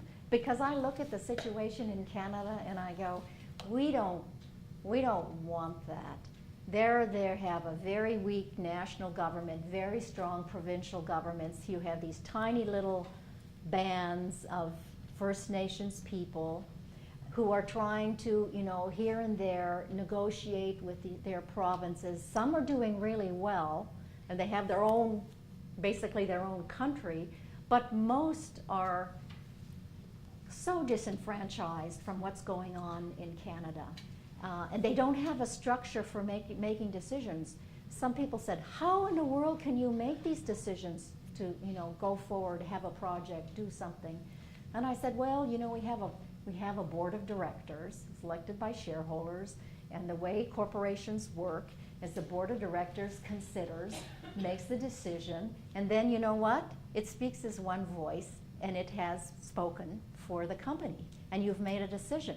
That their job is to help make a decision, but once it's made, they don't get to go off and do their own thing. They have reached that majority rule.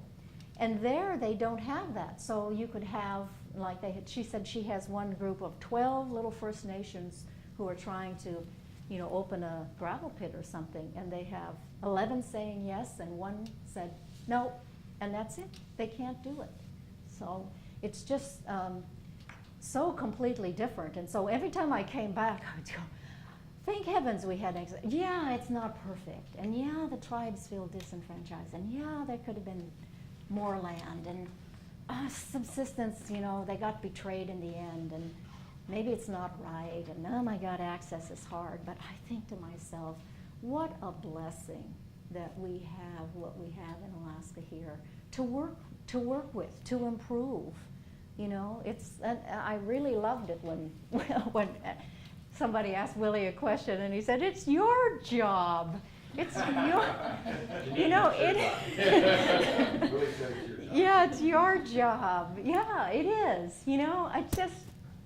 Of course, maybe this is me talking in my retirement, but it is wonderful to see this next generation, stepping up and taking leadership and not taking everything that we have for granted, but not thinking that it can't be changed or it can't be improved. I think that's the lesson here. It's don't take these corporations that you have been handed for granted, but don't presume that there can't be changes that would be beneficial, because that is the nature of culture. This whole idea that culture is a static thing is wrong. Culture is forever changing and modifying.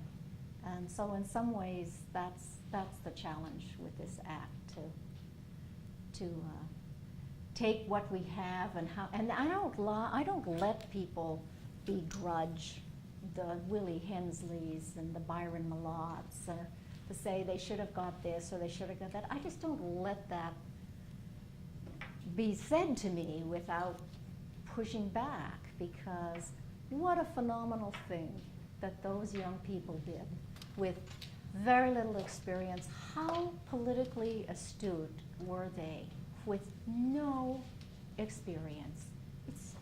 It's amazing. I have got many pieces of legislation for SERI. I can't tell you how many amendments that SERI has had for its land selections. Dozens. And I know how hard every one of them is. And to think that they took this moment in time with the pressures around them and crafted something, although it may not be perfect, don't begrudge them that for any of the imperfections that you think are there, because it was an amazing miracle, as Willie said. It is a miracle that the act is even passed in the form it was passed. I mean, think about it. You heard a little bit of it. We had governors changing. We had presidents changing. We had committee chairmen changing. There was, oil on the North Slope. All of these kind of things that these people were able to figure out how to use to their advantage. And, it's kind of like the rubber ball. You get hit down and they bounce back up. And I think that deserves every ounce of respect we could give them.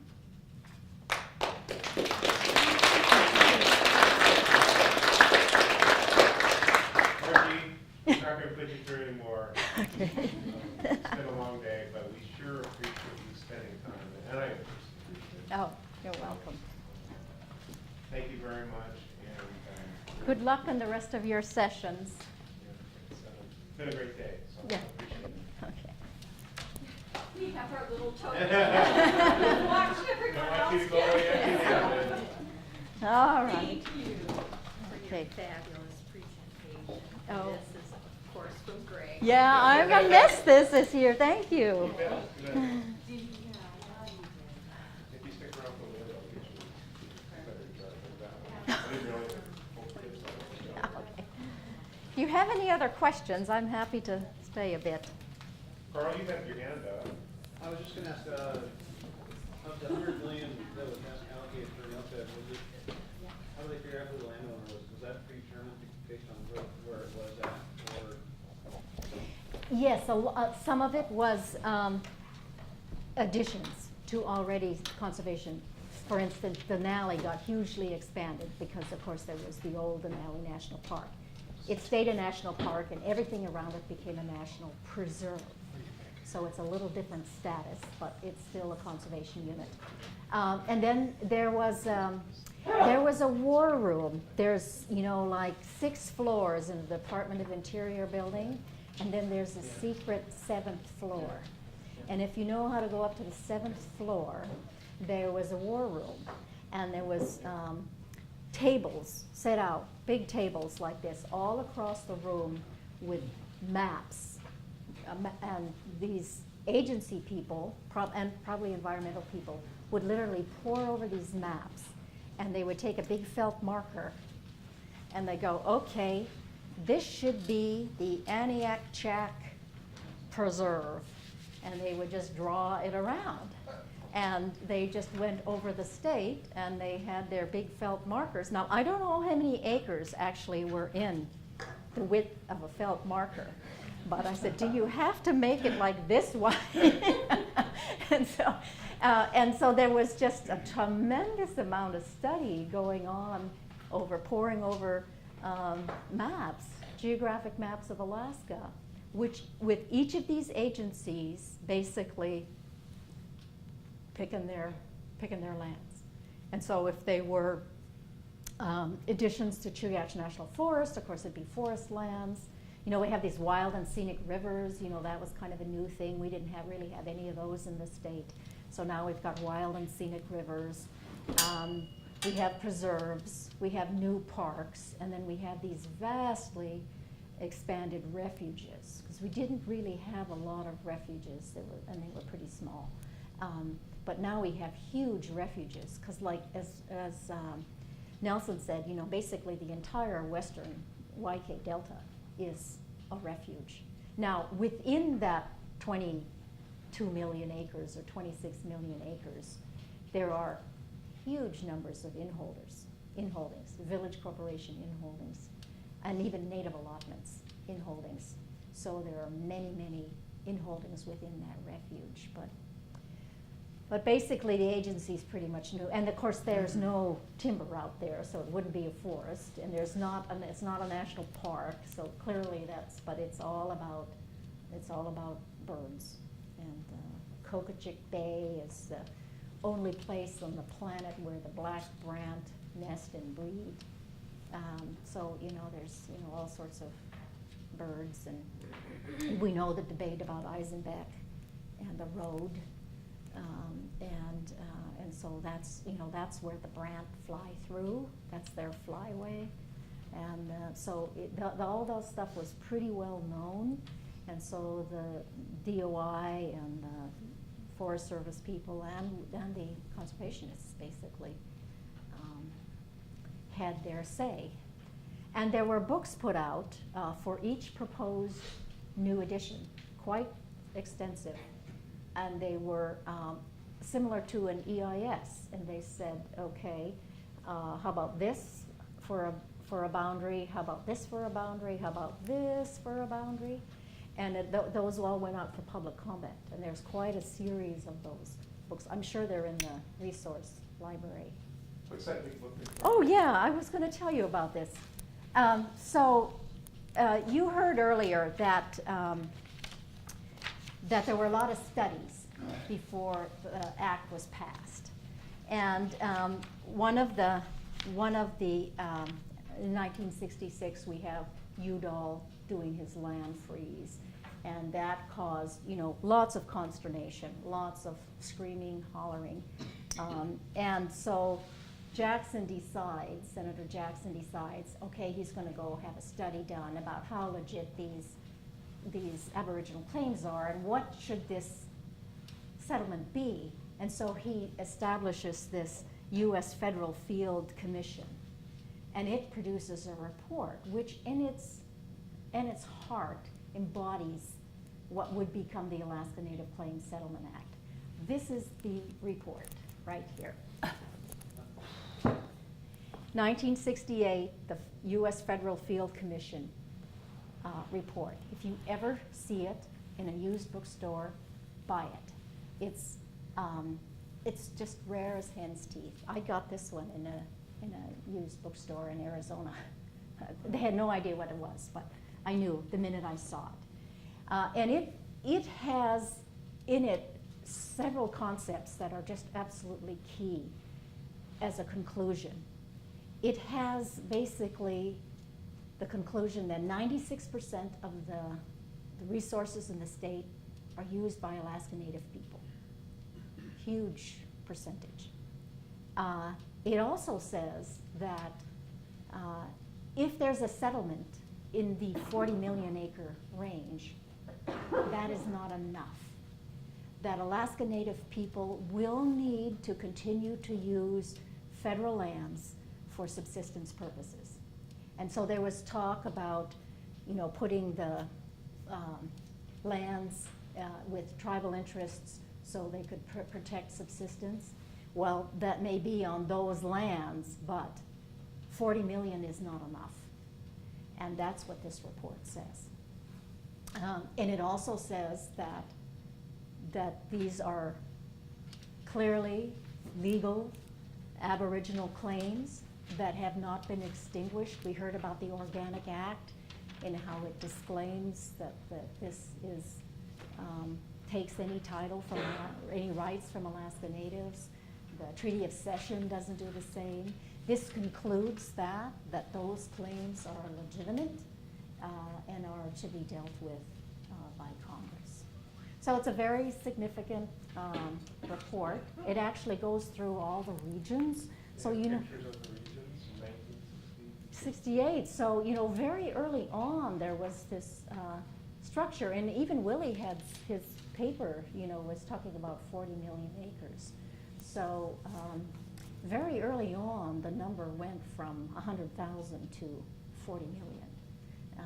And ultimately, there was one proposal at 60 million, and it never did get to that point. But even in early as 1968 in this document, they're talking about a 40 million acre settlement, and that not being enough to provide for subsistence. This is also another ancient book, which is, you may have in your libraries, in your office. It's Bob Arnold's book, Alaska Native Land Claim. It really needs to be updated. But it's a good, easy read on how what was the situation that led to the Claims Act, and in a much more abbreviated way, the gives and takes of the proposals that were coming from Congress at the time. So it's, to me, I read this quite a bit just to refresh my memory on exactly how it all happened. And I think it is true that ultimately the whole thing got away from the Alaska Native leadership, and it became such a big thing nationally that, as Willie says, they finally were on the outside and all the negotiations were being done on the inside. And so, you know, that's when subsistence gets stripped out. And the subsistence provision was nothing like, as I understand it, like we see today in Title VIII of ANELP. It was more zones that went up the rivers, and so it was a little different concept, but it was specific to Alaska Natives, and it was, it didn't have quite the structure that, you know, now it's got all the rural subsistence commissions and, you know, bodies that decide, you know, takes and all of that. I'm sure it didn't have anything like that. It was a much simpler concept, but it was in there. Right. Thank you very much. Okay.